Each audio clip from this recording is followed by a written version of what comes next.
Tapi kalau kita lihat dalam sekarang teman-teman sekalian, kenapa pada akhirnya ada orang-orang yang kemudian dia melakukan poligami, husnuzon, pasti ada alasan-alasan di dalamnya. Apa itu? Kenapa?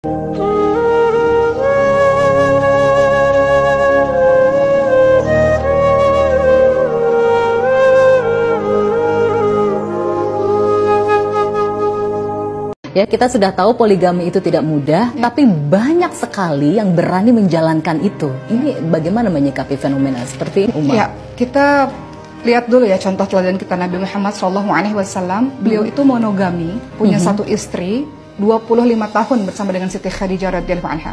Beliau melakukan poligami ketika istri pertamanya sudah meninggal dunia, dan poligami atau memiliki lebih daripada satu istri itu juga karena perintah dari Allah Subhanahu wa taala. Makanya sebenarnya kalau kita lihat istri-istri Rasulullah itu banyak sekali yang janda-janda yang umurnya sudah itu lebih gitu ya. Berarti itu bukan keinginan dari Rasulullah, tapi itu perintah dari Allah Subhanahu wa taala. Setiap Subhanahu wa istrinya itu ada hikmah-hikmah kenapa akhirnya Allah Subhanahu wa taala memerintahkan Rasulullah untuk menikah dengan beliau ini seperti itu.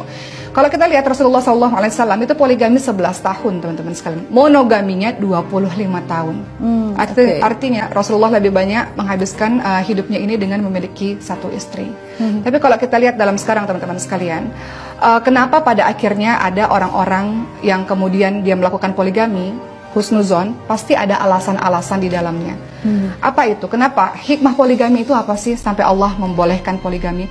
Pertama, teman-teman sekalian, terkadang di dalam kehidupan kita ada kondisi istri yang memang sakitnya bertahun-tahun sehingga tidak bisa menafkahi batin suaminya. Atau istrinya yang memang mungkin, mohon maaf sekali, memang Allah takdirkan belum memiliki keturunan dan sebagainya. Kemudian justru sang istri ini kasihan melihat sang suami misalnya.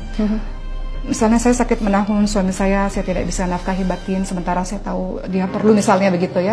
Itu bahkan ada jenis-jenis istri yang justru menawarkan suaminya untuk berpoligami karena kasihan suami memiliki kebutuhan biologis misalnya. Sang istri mungkin tidak bisa memenuhi.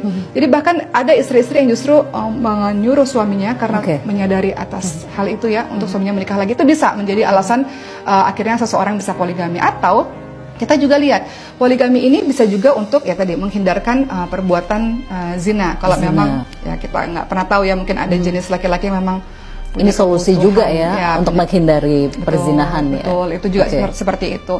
Kemudian teman-teman sekalian, kita juga tahu bahwa di dalam poligami itu hikmahnya itu akan membentuk sebuah kekeluargaan yang sangat luar biasa. Rasulullah itu menikah dengan Siti Aisyah. Siti Aisyah itu anaknya Abu Bakar As-Siddiq radhiyallahu anhu, sahabatnya Nabi. Rasulullah menikah dengan Hafsah. Hafsah itu adalah anak dari Sayyidina Umar bin Khattab radhiyallahu anhu. Sahabat-sahabat Nabi itu, anak-anaknya menikah dengan Nabi, sehingga terbentuklah keluarga yang semakin besar, semakin besar.